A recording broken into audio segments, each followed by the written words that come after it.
안녕하세요. 오늘도 사연 살롱을 찾아주셔서 감사합니다.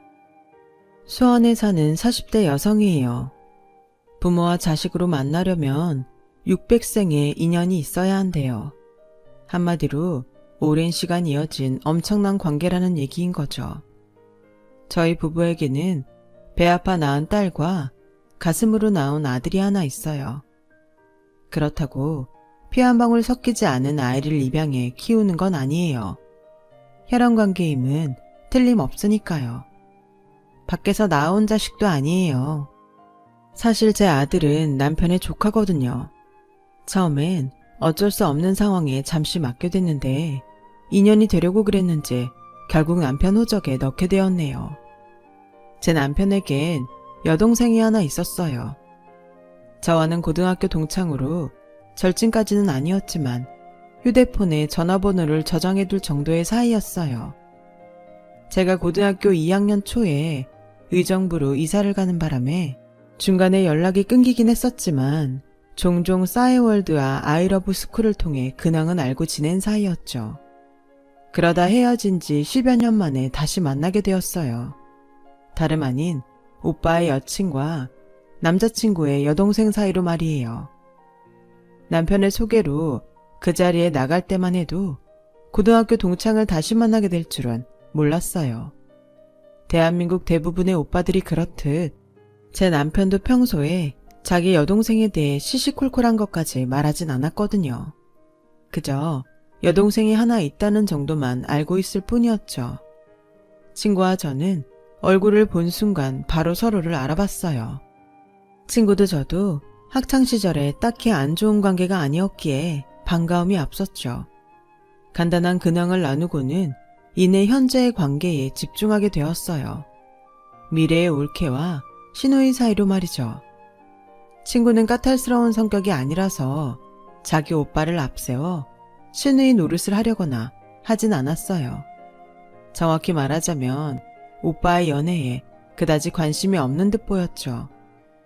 그때는 몰랐지만 나중에 남편을 통해 얘기를 들어보니 당시 친구는 사귀던 남자와 강제로 헤어지게 되어 꽤 상심해 있던 상태였더라고요. 친구는 전문대를 나온 상태였고 남친은 명문대 의대를 나와 동대학 병원에서 인턴을 하고 있던 사람이었는데 둘 사이를 안 남친의 엄마가 학벌과 집안 형편을 이유로 강제로 둘을 떼어놓았다고 하더군요. 제 친구는 남친한테 푹 빠져있던 상태였지만 안타깝게도 남친한테 친구는 그저 한때 사귀고 마는 정도의 여자에 불과했던 거예요. 집에서 엄마가 반대를 하니 골치 아픈 상황을 모면하려 친구에게 이별을 고하곤 연락을 끊었다더라고요. 정말 개새끼였죠. 지 편한 대로 단물만 다 빼먹고는 귀찮아지니 팽한 놈이니까요. 당시 웹디자이너로 직장 생활을 하던 친구는 바쁜 남친을 대신해 사소한 심부름부터 술자리 기사 노릇까지 온갖 허드렛 일을 다 해가며 남친을 상점 모시듯 했어요. 자기보다 벌이도 훨씬 좋은 남친의 지갑 역할까지 해가면서요. 친구는 그걸 사랑이라고 표현했지만 제가 보기엔 호구짓에 불과했어요. 만약 그때 제가 친구 옆에 있었다면 도시락을 싸들고 다니면서 헤어지라고 노래를 불렀을 거예요. 아무튼 그렇게 정성을 다했던 남자가 하루아침에 자신을 버리자 친구는 한동안 시리에 빠져 살았어요. 그때가 저와 조우한 때였죠. 남편이 제게 자기 여동생을 소개해준 이유는 결혼을 앞두고 제게 아군을 만들어주고 싶었기 때문이었어요.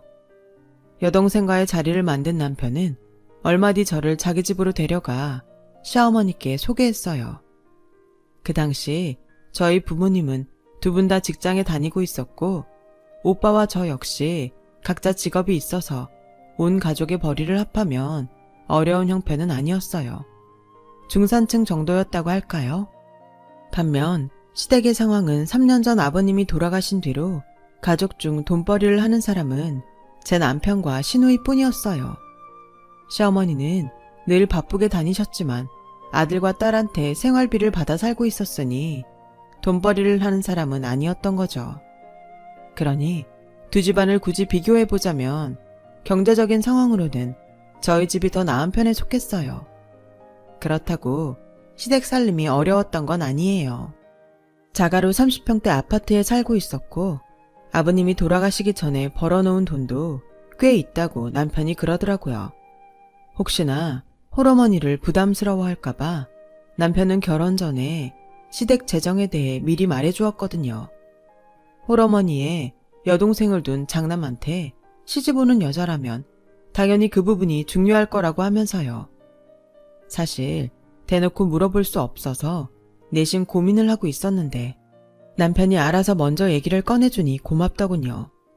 시댁에 인사를 드리고 온 뒤 남편은 저희 집에 찾아와 부모님께 결혼 승낙을 받았어요. 제 남편이 살가운 성격은 아니었지만 저희 부모님 눈에는 오히려 그런 모습이 좋아 보였나 봐요. 남편이 돌아가고 아빠가 그러셨거든요. 보니까 사람이 책임감도 있어 보이고 특히 말에 진중함이 있는 사람이라 믿음이 가더구나. 저런 사람이라면 내 딸을 맡겨도 걱정이 안 될 것 같아. 회사 인사과에서 수십 년째 사람 보는 일을 해온 아빠 말이라 안심이 됐어요. 그래서 더 시간을 끌 거 없이 서둘러 이듬해 봄에 결혼식을 올리기로 남편과 얘기를 끝냈어요. 정확한 일정은 상견례 때 만나 양가 부모님이 결정하기로 했고요. 그렇게 상견례를 하게 되었는데 글쎄 친구, 아니 시누이가 안 나왔더라고요. 몸이 안 좋아서 못 나왔다나요? 그땐 제 코가 석자라 시누이 일에 신경 쓸 겨를도 없고 그냥 그런가 보다 하고 넘겼는데 그 후로도 시누이는 제 전화도 안 받고 시댁에 찾아가도 늘 집에 없더라고요. 시누이긴 해도 고등학교 동창이라서 저랑 시어머니 사이에 있어주면 심적으로 의지가 될 거라 생각했는데 번번이 자리에 없거나 연락이 안 되니 서운하다는 생각이 들었어요. 경화는 요즘 통 연락이 안 되네. 매번 집에도 없고 말이야.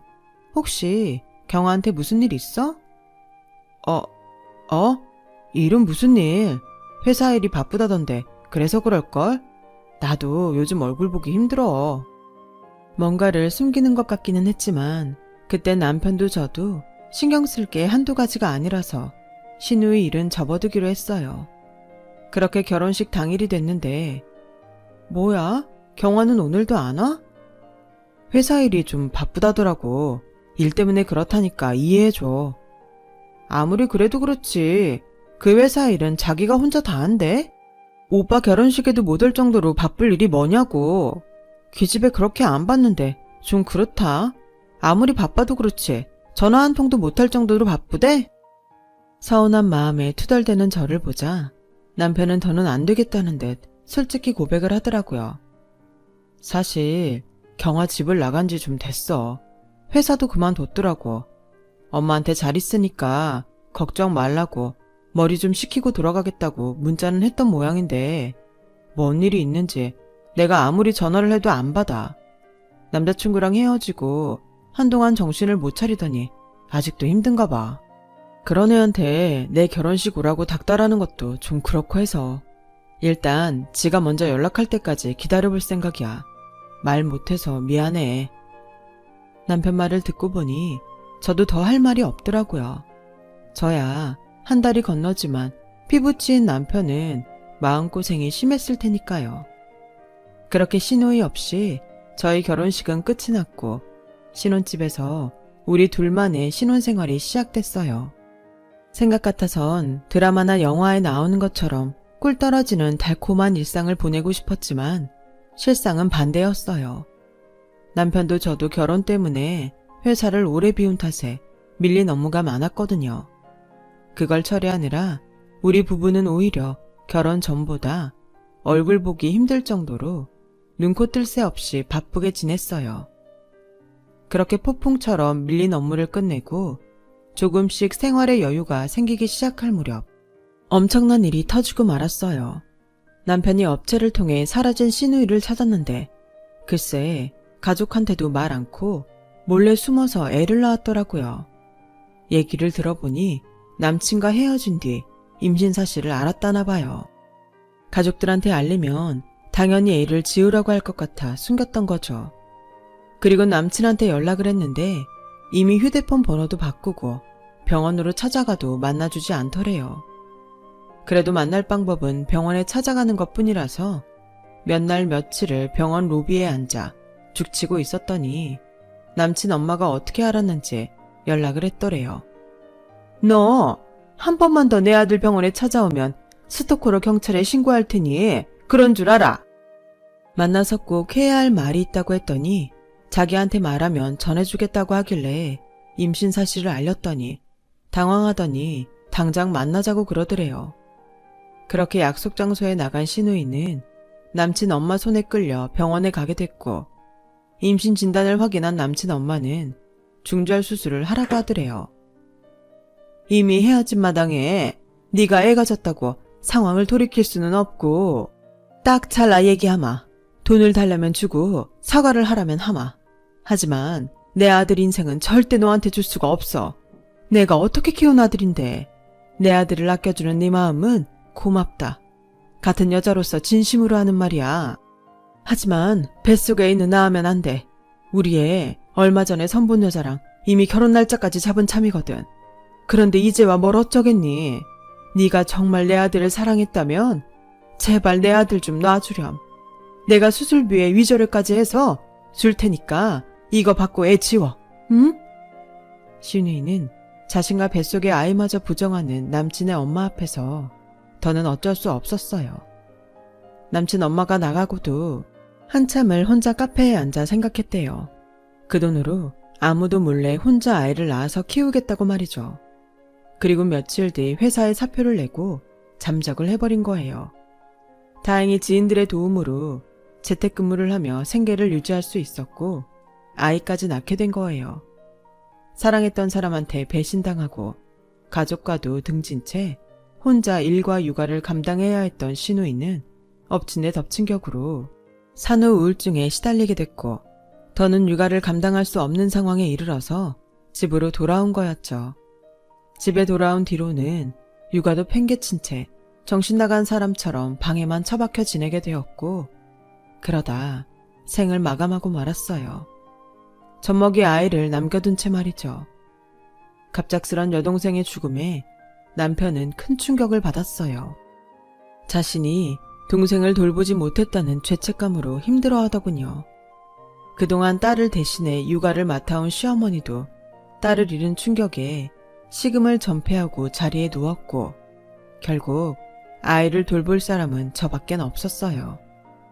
당시 저는 이직을 앞두고 잠시 집에서 쉬고 있었거든요. 아이도 낳아보지 않은 여자가 둘째 젖먹이 아이를 키우게 되자 하나부터 10까지 모르는 것 투성이었어요. 그래서 친정엄마한테 도움을 청했죠. 엄마는 당신 딸이 얼떨결에 신우의 자식을 떠맡게 된 거에 광분하면서도 절 위해 기꺼이 도와주셨어요. 애가 무슨 죄겠니? 대책 없이 애만 낳고 떠난 애미가 죄지. 애 아빠란 놈도 그렇지. 치새끼를 가진 여잘 버리긴 왜 버려? 썩을 놈의 새끼. 그렇게 버릴 거면 애초에 애를 만들지 말았어야지. 의사란 놈이 피임도 할 줄 모른다디? 그나저나 너도 이직할 때까지만 보기로 한 거 확실해? 은근슬쩍 너한테 애 떠맡기는 거 아니지? 혹여라도 그런 기미가 보이면 절대 안 된다고 딱 잘라 말해. 입양을 보내든 시어머니가 직접 키우든 결정하라고 말이야. 안 그럼 네가 독박 쓰는 수가 있어. 처음엔 당신 딸이 신우의 아이를 떠맡게 될까봐 아이한테도 고운 눈길 한번 안 주던 엄마는 시간이 지나자 저와 남편처럼 아이한테 차츰 정이 들기 시작했어요. 애가 말이야 안 할 때마다 어찌나 가슴에 폭 안기는지 돌아서면 눈에 밟힐 지경이라니까. 이렇게 정이 들어서 나중에 힘들지 않을까 모르겠어. 엄마 말처럼 저도 그게 걱정이었어요. 너무 좋아서 아이를 품에서 떼고 싶지 않을 정도였거든요. 게다가 애가 얼마나 순한지 남들은 힘들다고 하는 육아가 그리 버겁게 여겨지지 않는 것도 아이와 떨어지기 힘든 이유 중 하나였죠. 남편은 남편대로 회사에서 일적으로 받는 스트레스를 환하게 웃는 아기를 보며 푸는 듯 했어요. 이렇게 아이한테 점점 정이 들어가던 어느 날 연락도 않고 시어머니가 저희 집에 오셨더라고요. 집에 들어오자마자 찬물을 한 잔 들이키시더니 바닥에 철퍼덕 주저앉으면서 한숨을 쉬셨어요. 이걸 어쩌냐? 애 아빠가 병원을 옮긴 모양인지 연락도 안 되고 걔 엄마도 전화를 안 받는다. 이것들이 작정하고 튄 것 같아. 그럼 어떡해요? 어머님께서 애초에 잠시만 봐달라고 그러셔서 걱정하지 않고 있었는데 갑자기 이러시면 저는 어떡하냐고요. 어쩌긴 뭘 어쩌겠니? 상황이 이런데 그냥 네가 키워야지. 글쎄 뻔뻔하게도 안면 싹 바꾸며 이러지 뭐예요. 어머님 이러시면 안 되죠. 이 아기 어머님 손주잖아요. 그런데 왜 저한테 이러세요? 그간 애 봐드린 것만으로도 저는 충분히 할 만큼 했다고 생각해요. 그러니까 더는 강요하지 마세요. 저도 더는 못 참는다고요. 이직하기로 한 직장 출근 날짜도 정해졌는데 나보고 어쩌란 말이에요. 그러니까 어머님이 애 데려가세요. 지금까지 참아오다 퍼져버린 감정에 한참을 씩씩거리는데 글쎄 아이가 그런 저를 무척이나 슬픈 표정으로 바라보고 있지 뭐예요. 아직 젖도 안 뗀 아이가 말이에요. 그 모습을 보는데 순간 심장이 뚝 떨어지는 것 같았어요. 내가, 아니 우리가 지금 이 아이한테 무슨 짓을 저지르고 있는 건가 싶었죠. 아이 슬픈 표정은 마치 처량한 자신의 처지를 아는 것처럼 보였어요. 새까만 눈동자가 촉촉히 젖은 채로요. 그 모습에 나도 모르게 눈물이 나더군요. 아무리 멈추려 해도 좀처럼 눈물이 그치지 않았어요. 그래서 아이를 끌어안고 미안하다고 엉엉 울었죠. 그때였어요. 아기가 고사리 같은 손으로 제 얼굴을 만지더군요. 마치 제 얼굴에 흐르는 눈물을 닦아주려는 듯 말이에요. 그때 알았어요. 아이와 떨어지지 못할 것 같다는 걸요. 시어머니한테 애를 데려가라 모질게 말은 했지만 키운 정도 정이라고 그 사이 저와 아이는 마치 친모자처럼 감정마저도 소통하게 됐으니까요. 저녁 때 퇴근한 남편한테 오늘 있었던 일을 얘기했어요. 그랬더니 남편은 제 말이 끝나기도 전에 어머님께 전화를 해 화를 냈죠. 모자가 싸우는 소리가 전화기 밖으로 다 들릴 정도로 말이에요. 어머님은 억울하다는 듯 소리쳤어요. 이런 필어먹을 인간들이 다 있나? 애비란 놈은 아예 연락도 안 되고 그 애미랑 통화를 하긴 했는데 자기넨 죽어도 못 키운다는 거야. 자기네는 아이를 지운다는 약속을 받고 경화한테 돈까지 준 이상 더는 책임질 수 없다나? 아유 미친년. 그러게 애는 뭐하러 나와서 이 사단을 만들어. 내가 요즘 허리가 안 좋아 병원에 다니는 처지라서 내가 애를 볼 수도 없고 어쩌면 좋니? 그렇다고 엄연히 우리 집 핏줄인데 애를 시설에 보낼 수도 없잖니. 그래서 말인데 새아기가 내 허리 나을 때까지만 고생을 좀 해주면 안 되겠니? 오죽하면 애미가 이런 부탁을 하겠니? 그래도 네 동생 새끼 아니니? 우리 집 핏줄이 흐르는 네 조카. 애미 이름 불쌍한 것을 어떻게 매정하게 시설에 보내? 그러다 천벌을 받지. 급기야 어머니는 훌쩍이기 시작했고 남편도 더는 아무 말도 못하고 전화를 끊었어요. 그리고는 고개를 푹 숙인 채 땅이 꺼져라 한숨을 쉬었죠. 그 모습을 보니 이제 결정을 내려야 할 시간이란 생각이 들었어요. 그래서 남편한테 아이의 친부와 연락에 닿을 때까지는 우리가 아이를 키우자고 말했어요. 이직이야 언제고 하면 되는 거니까 일단은 아기만 생각하자. 어머님 말씀대로 당신 여동생 아기면 우리 조카기도 하잖아. 그러자 남편이 그동안 꾹 참았던 눈물을 흘렸어요. 염치 없어서 도저히 말도 못 꺼내고 있었다면서 저한테 고맙고 미안하다며 제 손을 꾹 잡고 울먹이더군요. 늘 든든하던 제 남편이 말이죠. 언젠간 누가 그러더군요. 그날 제가 남편한테 그 말을 먼저 꺼낸 건 제 스스로 무덤을 판 거나 다름없는 짓이었다고요. 네, 알아요. 하지만 적어도 어른들 싸움에 죄 없는 아이가 희생을 당해선 안 되는 거잖아요. 아이를 생각해서라도 저는 그날 일을 절대 후회하지 않아요. 제가 이렇게 사연을 보내게 된 건 신우의 아들을 키우게 된 게 억울하거나 화가 나서는 아니니까요. 신우이의 아기를 키운 지 2년이 지나서 저는 임신을 하게 됐어요. 아이를 돌보며 출산 준비를 하는 건 생각처럼 쉽지는 않더군요. 그래서 친정엄마가 자주 찾아와 집안일을 거들어 주시곤 했어요. 육아와 출산 준비를 동시에 하다 보니 연년생 남매를 키운 친정엄마가 얼마나 대단한 사람이었는지를 잘 알겠더라고요. 저야 친정엄마 도움도 받고 남편이 퇴근하고 돌아오면 빨래며 청소까지 다 해주는데도 내 몸 하나 건사하는 게 힘들어 투정을 부리거든요. 그런데 엄마는 저보다도 어린 20대 나이에 어떻게 그 많은 일을 혼자 감당했을까 생각하니 그동안 엄마한테 잘해드리지 못한 게 미안했어요. 제가 철이 든 건지 엄마랑 같은 입장이 되고 나니 알게 된 건지 모르겠지만 말이에요. 제가 딸아이를 낳고 두 아이를 키우는 동안에도 아이 친부 소식은 없었어요. 그렇게 시간이 흘러 신우의 아들은 7살이 되었어요. 그동안 생각도 않고 살았는데 그제야 아이의 호적 걱정이 되더라고요. 호적이 없으면 초등학교 입학도 할 수 없으니까요. 여보, 재민이 말이야. 당신 호적에 넣으면 어떨까? 친부가 언제 나타날지도 모르는 판에 손 놓고 있을 수만은 없잖아. 곧 학교도 보내야 하고 재민이도 당신이랑 나를 엄마 아빠로 알고 사는데 우리 이제 그만 재민이를 우리 아들로 받아들이자. 솔직히 친부가 나타나서 우리 재민이를 데려가겠대도 나 못 보낼 것 같아. 나 재민이 없이는 못 살 것 같다고. 그러니까 당신 호적에 올리자. 응? 남편은 잠시 생각을 하더니 정말 괜찮겠냐고 묻더군요. 한번 호적에 올린 이상 앞으로는 진짜 우리 아들로 키워야 하는데 후회하지 않겠냐고요.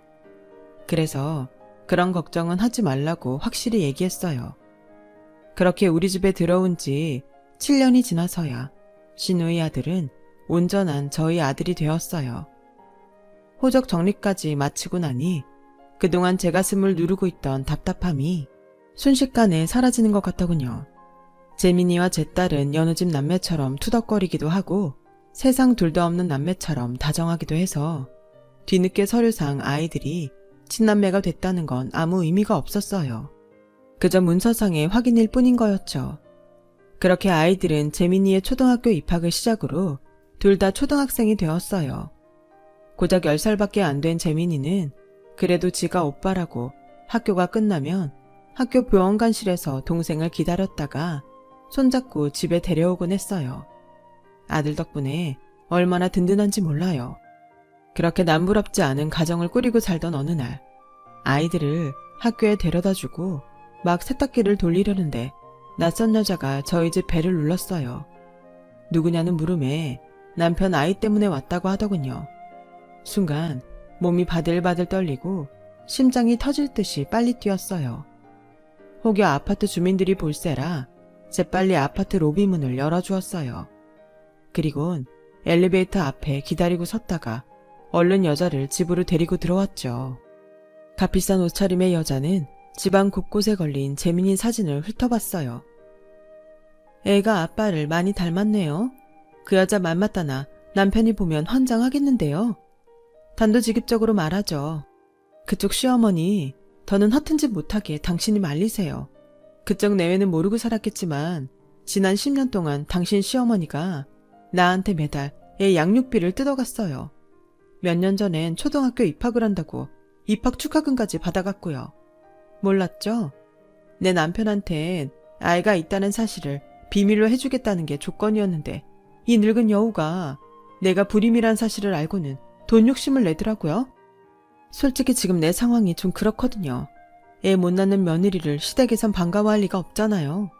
그나마 우리 집 재산 때문에 이혼하잔 말은 못하지만 자기 자식이 살아있단 소리를 들으면 가만히 있겠어요? 당장이라도 아이를 데려오려 들겠죠. 난 애 못 낳는 죄인이니 그 아이를 자식으로 받아들일 수밖에 없는 처지고 말이에요. 그래서 찾아왔어요. 당신이 막아줘요. 당신 시어머니가 내 남편 못 찾아가게 당신이 막아줘요. 그동안 아들처럼 키웠으면 정도 많이 생겼을 거 아니에요. 나 애 키울 자신 없어요. 우리 집에 이 애 들어오면 애도 저도 불행할 게 뻔하다고요. 그러니까 당신이 당신 시어머니 좀 막아달라고요. 부탁드려요, 제발. 시종일관 도도한 표정을 잃지 않던 여자는 제 앞에서 무릎까지 꿇고는 울면서 사정을 하더군요. 그날 밤 남편한테 그날 있었던 일을 전하자 남편은 금방이라도 일을 저지를 사람처럼 광분했어요. 혹여 아이들이 들을까봐 저는 남편을 데리고 주차장으로 내려왔어요. 그리곤 차 안에서 남편을 진정시켰죠. 나라고 멀쩡한 기분이겠어? 지난 10년간 어머님한테 속은 건 당신뿐만 아니라 나도 마찬가지야. 화가 나도 당신보다 내가 더 난다고. 그치만 애들이 알면 어떡해.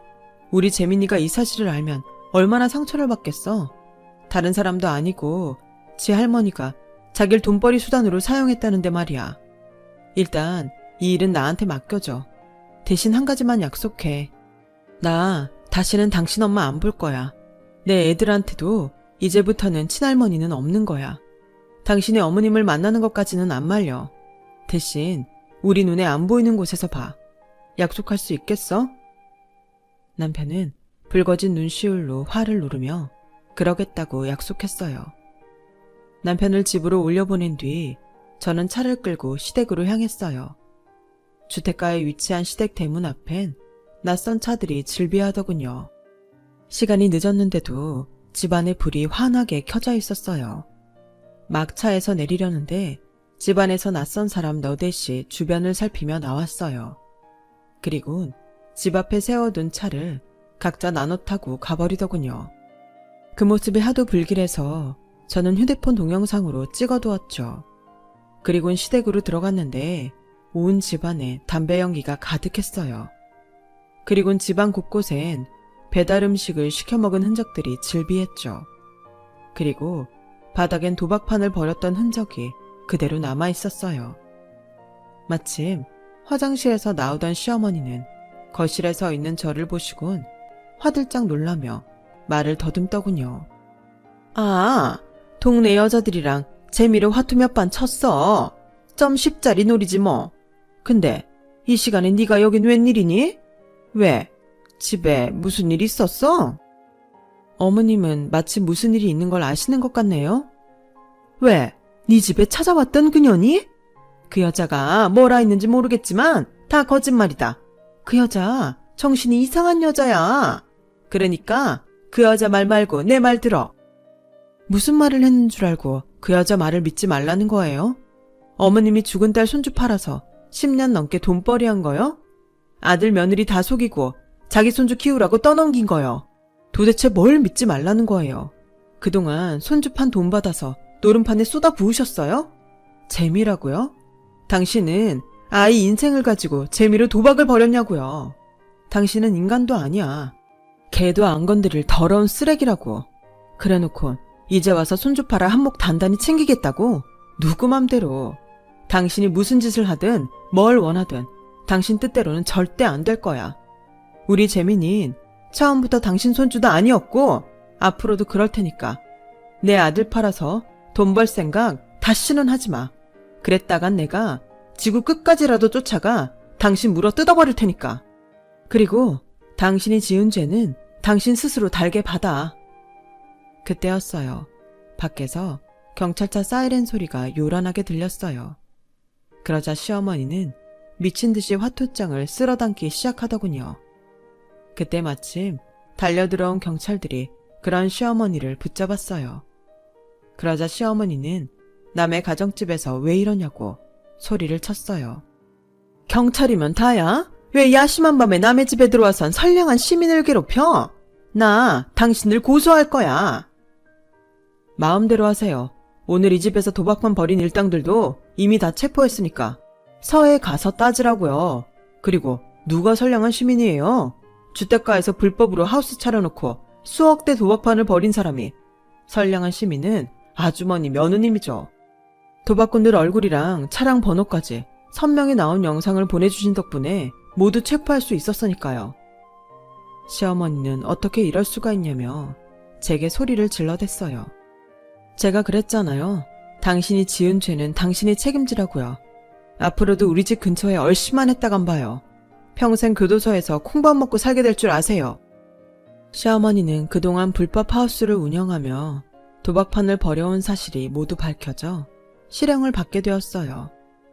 제 남편이 어린 시절 한동안 엄마랑 떨어져 살았다는 얘기를 했었는데 알고 보니 그때도 도박으로 교도소에 들어가 있어서 그랬던 거더라고요. 이후로 수차례 같은 상황이 이어지자 아버님은 시어머니를 내쫓았는데 아버님이 암으로 임종이 가까워지자 그때부터 다시 집에 들어와 살기 시작했던 거였어요. 아버님이 남겨주신 유산도 도박으로 다 날리고 자기 손주까지 돈벌이 수단으로 사용했던 거였죠. 그리곤 집까지 도박 빚으로 넘어가게 되자 손주를 팔아 한몫 챙길 계획까지 세운 거고요. 입에 담고 싶지 않을 정도로 추악한 인간이었어요. 저는 경찰에 이 사실을 모두 알렸어요. 그리고 그동안 시어머니한테 돈을 뜯겨온 여자가 협박으로 갈취당한 사실과 통장 이체 내역 등 증거들을 경찰에 제출했고요.